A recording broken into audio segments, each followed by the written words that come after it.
pagod na talaga ako sa mag-inang yan. Ay nako, malaki naman sila mag-tip. Tsaka, sa palagay ko naman, mabait sila. Pero, pagod na ako sa mga request nila eh. Apaka-OA talaga ng mayayaman. Ay, kagaya kahapon, hindi makatulog si Ma'am Karina. Ilang beses pinapalitan sa akin yung bombilya ng ilaw. This is from Germany. And this is from Switzerland. Eh, Ma'am, wala namang lagayan ng wala namang sakit dito. Eh, dilagyan mo. Tapos, gusto daw nilang mag-horseback riding. Mantakin nyo yun? Ay, naku, wala naman tayong kabayo, di ba? Pero, nagpumilit talaga. Lukang-luka na ako. Hindi lang talaga paligid itong resort natin. Hindi ko to kailangan gawin eh. Pero, alam nyo naman na yung bayad ng mag-inang yan yung pwedeng sumalpa sa atin. Hindi pwedeng magsara yung resort. Hindi tayo pwedeng mawalan ng trabaho. Walang susuko! Mabuhay si Kalisa! Mabuhay! Mabuhay! Mabuhay! Lisa! Mabuhay! Natin. Yes. Ganda natin.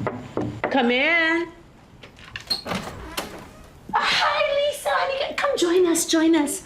We're taking photos. Ma'am, sorry po. Yes. Ano yun? Yes? Ma'am, yung down payment niyo po kasi hindi pa pumapasok sa system namin. May running bill na po kayo na 1 million pesos. Ano? Eh, I paid via credit card, di ba? Baka pwedeng itry ulit natin. Okay. Teka lang. O, eto. Ayan. Swipe it.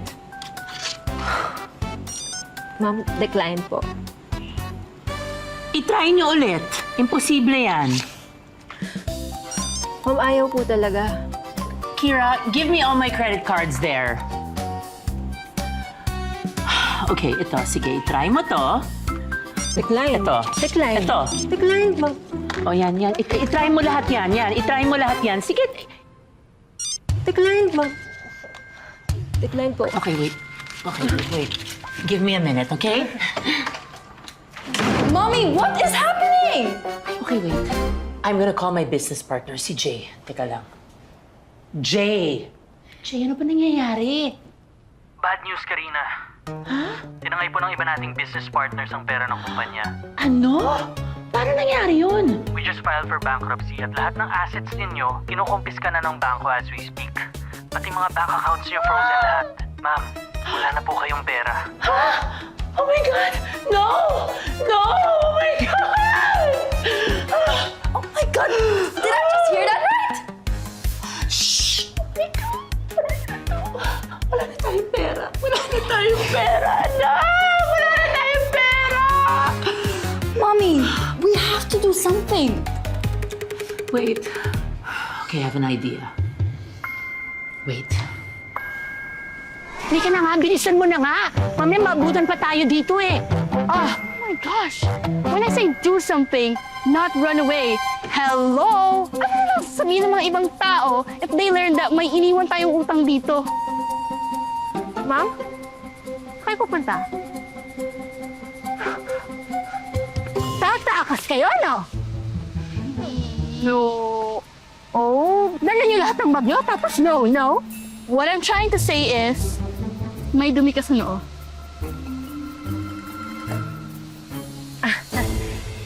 Oo nga, no. Thank you, ma'am. Halika na. Hindi kayo pwedeng umalis. Please! Please! Huwag niyo kami isuplo sa mga pulis. Hindi naman namin sinasadya na maubusan kami ng pera. I mean, eto na, sige. Pupunta ako ng Manila, maghahanap ako ng pera. Babayaran ko kayo ng triple. Ang saya, di ba? Anong masaya? Palugin na tong resort na to, no? At ang inaasahan kong sasalba sa amin, eh yung bayad yung mag-ina? Nako, scam naman pala kayo. Ang dami pa namin pinaghirapan. Nako, at dahil dyan, wala ang uuwi. No! No!